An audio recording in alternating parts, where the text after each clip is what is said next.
This is World of Business, your weekly cutting-edge business show where we delve into the trending business issues and latest developments on the stock markets. We also herald unsung but thriving business entrepreneurs on this program. Hello and welcome.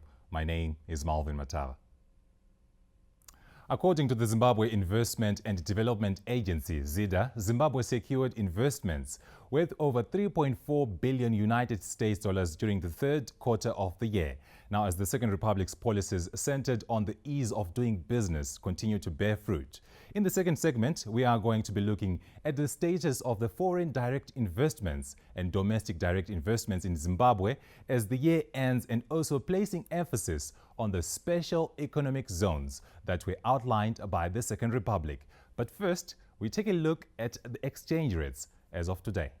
Exchange rates as of Wednesday were: the Zimbabwe dollar to the United States dollar interbank rate was at $5,774.27. The Zimbabwe dollar to the Great Britain pound interbank rate was at $7,232. The Zimbabwe dollar to the euro interbank rate was at $6,297.48. The Zimbabwe dollar to the South African rand interbank rate was at 32 cents. The Zimbabwe dollar to the Botswana pula interbank rate was at $427.32. We also give you commodity prices on the global market. Commodity prices as of Wednesday afternoon were: gold per ounce traded at $2,024.10 after it went up by 0.11 percentage points. Silver per ounce traded at $24.23 after it went up by 0.02 percentage points. Copper per pound traded at $382.10 after it went down by 0.73 percentage points. Platinum per ounce traded at $938.55 after it went up by 0.06 percentage points. Well, that's all we had for you for the first segment of World of Business. Do join us in the second segment of the show.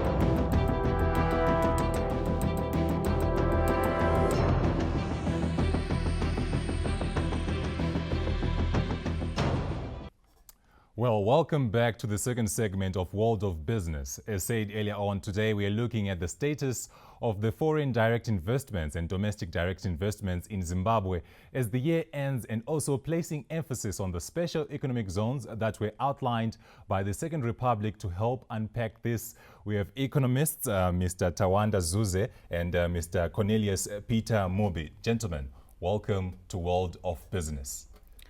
Thanks for having us, Marvin. Now, as we kickstart this conversation, we are talking about, of course, the 3.4 billion United States dollar foreign direct investments accounted for is 3.38 billion, while domestic direct investments chipped in with around 27.9 million. What sectors are foreigners investing in, and what is the overall effect of having such figures on our investments? We'll start with you, Mr. Zuze. Well, thanks again, Marvin. Indeed, we got just over 3 billion in FDI last year, between 2021 and last year. In terms of where the money was going sector-wise, there's been lots of excitement around the mining sector, energy, as well as agriculture. So you'd find the Chinese specifically are mostly big in mining. And then we do have lots of interest from the Middle East, UAE specifically, in energy and agriculture projects. But beyond that, foreign investment is practically across. Remember, we're an economy that's open for business. Yes. So we do have foreign participation across the entire chain, but we do have concentration pockets within mining, energy, and agriculture. Okay. What it means for us, I think, as an economy, we're certainly benefiting a lot in terms of the big brother effect. So we do have what they call a late mover advantage. The China's, UAE, we've mentioned, they've been in this sort of business for a very long time. So we can only take notes from them. They are there to handhold us through the entire process. And there's a lot of skills transfer, a lot of technology transfer that then occurs. You'd find gone are the days when main factors of production were just capital and labor. Now technology is also playing a real big part. And we can only tap into the expertise of partners such as your China, UAE, and so forth coming in through definitely. FDI. So, Mr. Mubi, maybe I went directly into the conversation without letting our viewers know. How can we describe foreign direct investment for someone out there who is ordinary so that they can understand what we're talking about? Thank you for that. So I think it's important to give context to the different definitions. When we speak of 3.38 billion, we're talking about the value of licenses that have been issued by ZIDA, which is our Zimbabwean Investment Development Agency. When we talk of FDI, we actually talk of foreign money actually coming in and seeping into our economy, whether be it through the purchasing of equipment, purchasing of land to then carry out mining, and where you actually see the color of money within that sector and within the economy. Whereas when you have a license, it just gives you a sort of kickstart as to when to start investing in the economy. But it doesn't mean that actual money has moved in yet. It's just the issuing of a license. Almost as if as having a driving license doesn't mean you have a car. Yeah, definitely. So from what Mr. Zuze says, he's now saying that the foreign direct investment, from the figures that we have so far, it has been doing well. Yes, is that what you're saying? Yes, indeed. But now we have the direct investments. Yeah, is that what we call them? Direct investments, yes. So as Cornelius put it, there's different levels of investment. And direct investments are one form of investments. We also have what are known as portfolio investments. They are indirect in the sense that they are investing, say, through capital markets. But direct investment is investment actually going into real sectors such as agriculture, mining, into greenfield and brownfield investments, not through capital markets. So let's now talk about the domestic direct investments. Are they doing well compared to the foreign direct investments? So I'd say the foreign direct investments will definitely have a larger scale than domestic direct investments, simply because they have access to wider markets of capital, whereas our local investors don't have that much access to capital. So you'll see very small scale projects happening. So you'll see Padenga maybe just increasing its shareholding by buying a Delaglio. You'll see your Fal Golds maybe spending about 100,000 USD. Whereas if you compare it to a Chinese entity, they can come in with a lot more of capital powder and maybe put in at least. So now, do they have a future in Zimbabwe, or should we just focus more on the foreigners? Yeah, interesting question, Marvin. There's a famous Chinese saying from one of their emperors. I think it was called Deng. But he said it doesn't matter if the cat is white or black, so long as it catches mice. So yes, we want investment in all shape and form, so long as we have investment kicking in. But remember also, ideally, we would want domestic-driven investment. That's the end game. So it's a learning curve that we are going through. Remember, at some point, it was mostly imports. It was taking a huge toll on our foreign balances. Now we've migrated to having the foreigners coming and setting up those manufacturing plants locally. So that's FDI now. We've moved from imports to FDI, producing locally.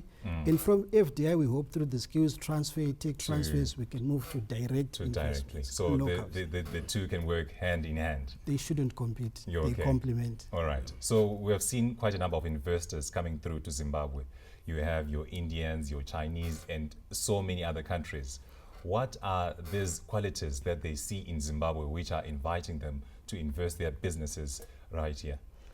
I think it comes back to what Tawanda said, is that in Zimbabwe we have a lot of untapped resources and untapped mines. So we're at a very immature stage of our mining development process, We have the second largest platinum reserves in the world, but we only have 3 major mining producing companies that participate in platinum. And we also have the 6th largest lithium reserves, but it's still a very greenfield area for us. We only started exporting lithium in 2018 to the tune of just 1.8 million USD, and now we're at around 209 million USD, which is, it's a big growth, but it also shows that there's potential for way more. Okay. So I think they're seeing those profit opportunities when they look at Zimbabwe. All right. Now, Mr. Zuze, now with every investment, it is associated with drama sometimes, and people need to understand. Yeah. Let's take the Chinese, for example. Yeah. What kind of investments have they been making in Zimbabwe, and is it benefiting the ordinary citizen? Yeah, you're right. By definition, investment entails risk. You are taking on risk. You are assuming that whatever dollar you've put in today, when you look at it next time, maybe next year or next week, it's grown. And between then and now, a lot could happen. So interestingly, you mentioned the Chinese. Yes, they do have a very different mode of doing business, to say the traditional forms. But I can also say, Marvin, there's no single business or economic model that's right for all economies at all times. So it's very important we understand our peculiar circumstances, and then we align ourselves to what model works for us at any specific time. So where we are, I think, remember, we're also under strategic isolation. Sanctions are real. It's a real practicality. We can't pretend that they are not there. So in the context of sanctions, in the context of limited domestic capital as well, we need to find what's practically impossible, what's practically workable. And so far, yes, we do have to work with the Chinese, the UAE sort of model. Yes, so we're just saying that Zimbabwe is open for business. Now, the government, to show that it is for that motto, they now have the special economic zones. Let's talk about those.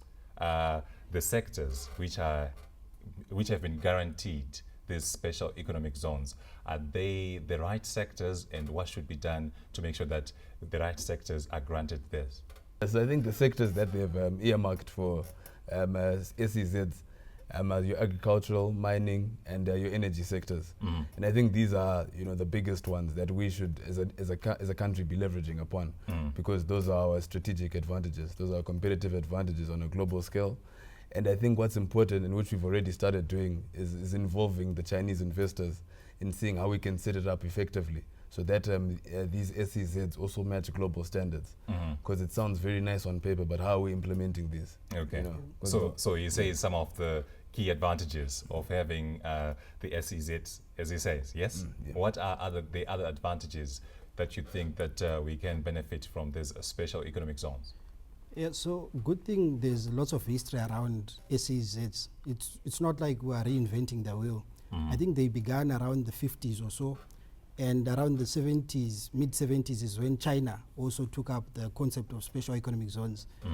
And without pioneering the concept, they've really run with it. They've taken ownership of, they've personalized and become the poster boys of special economic zones. And remember, even from your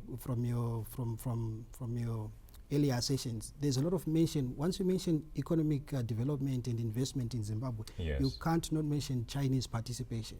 It has been very major. These are the big boys and girls when it comes to global investment. Good thing we have them on our side. We can only take notes. So the future is bright going forward. The future is bright going forward. Thank you very much, Mr. Zuze and Mr. Mubi, for coming through to World of Business. It's a pity how time is very limited, but we do hope that you come through next time to help us unpack more on this issue. That was economists, Mr. Zuze and Mr. Mubi, helping us unpack as we were discussing things on foreign direct investments and domestic direct investments. They are the analysts, and I am just here to help them unpack this. So that is it for our second segment of World of Business. Join us in the third and final segment as we look at our entrepreneur of the day.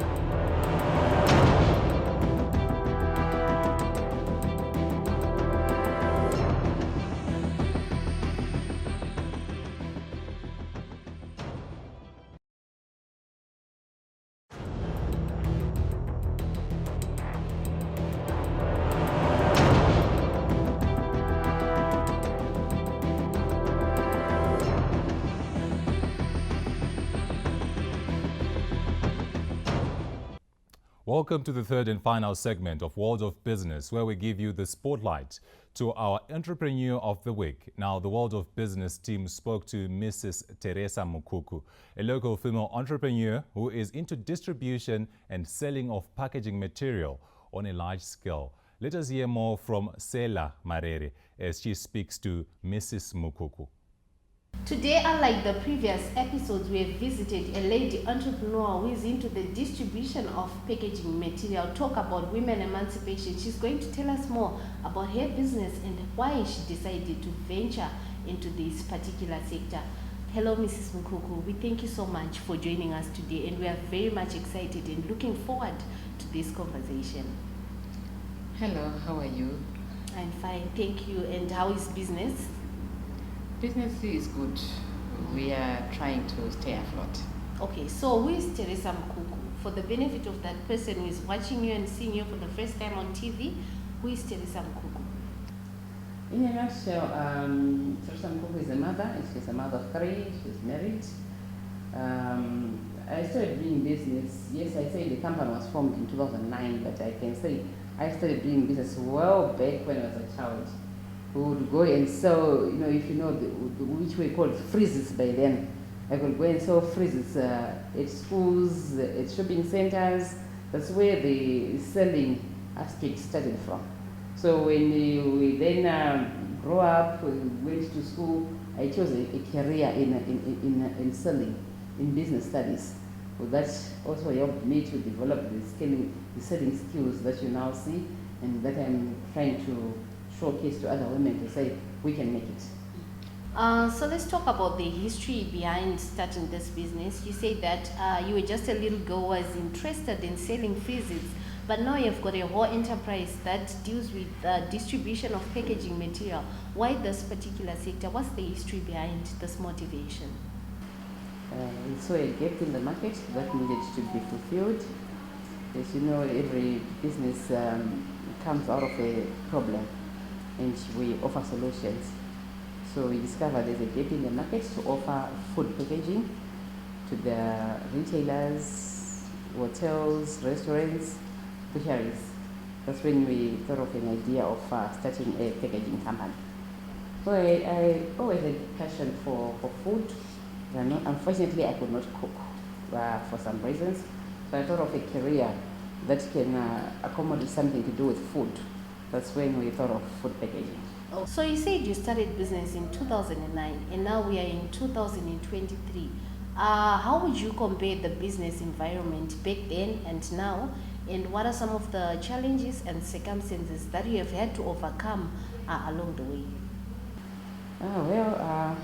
There have been a lot of changes, but when we started in 2009, we're just coming out of the era of high inflation. That's when the introduction of the US dollar was just coming in. So I can quietly say we had an advantage then, whereby we were starting a business with a currency which was stable. So it was a bit flexible to start business during that time. Compared to now, we are trying by all means to stay afloat. The issue of inflation, sometimes, the rates, they are not stable, but we'll keep on pushing. Mm-hmm. Yeah. So I've seen that we have a lot of women that are working in this place. Let's talk about your staff complement and why you specifically have more women as compared to the male gender.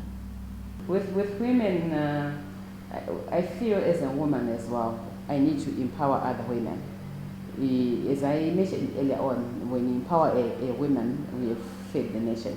So having more women in our organization, to me, it's a fulfillment that I really feel that we've managed to cater for more households who feed the people, they cater for their families. And besides having female employees, there is a commitment which is shown by women, which can actually fulfill to say, if a task is given to a woman, we are assured that the job will be done. Currently, we've got a staff complement of 20 employees, 12 being female and 8 being the males. Our management is comprised of female only. looking at the policies that our government puts in place and also continues to put in place, you say that some of these policies, they affect you negatively as entrepreneurs in Zimbabwe. We are contributing to our gross domestic product. You say that the banning of the K-lights affected you greatly because the replacement for the K-light was more expensive as compared to a time when we were using the K-lights. What are some of these policies that you feel need to be revised or need to be put in place? As well as a lady entrepreneur, what do you think when it comes to policy making in Zimbabwe? Well, I believe in having a clean and friendly environment. And we would want policies which are very consistent. Whenever there is a policy, we really appreciate because they would sit down and find it suitable to implement those policies. But what is most important is for them to involve the stakeholders. There was nothing wrong with banning the K-light. We may probably say the timing. We banned the K-light when we had no substitution. We've got resources in our country. If we look at the Chiredzi, there is sugarcane that is grown there. If we look at the new K-lights, which are environmental friendly, the biodegradable K-light, those K-lights they are made out of the sugarcane plants. So with proper planning and with proper involvement of all the stakeholders, we can be in a position to produce our own K-lights in this country. You have hinted that hyperinflation is one of the issues that you have had to deal with along the way. What are some of the challenges that you would talk about independently as a business? We faced some challenges in the year 2016-2017 when there was a ban of the K-lights in our industry. You find that the products was banned when we had huge volumes of stock in our warehouses. Some of the stocks were even on the way coming. So when you find yourself with the unwanted stock in the market, it's quite a challenge in terms of cash flows. It's really affected us big time. Also, to the general public, it also had an impact whereby the old K-light, in price-wise, it was very, very affordable compared to what is now available in the market. As a businesswoman, you need to have plans and strategies in place. When one fails, you have to pull another strategy. It was quite a difficult, challenging moment, but we managed to quickly adapt and source in the required K-lights, which are now currently in the market, which we're now using at the moment. We managed to get these new suppliers and to bring in the stock which is now in use. Earlier on you said that hyperinflation is one of the challenges that you have had to deal with along the way, but though we can see that through the efforts of the Second Republic, they are trying so hard to make sure that our currency regains its previous power.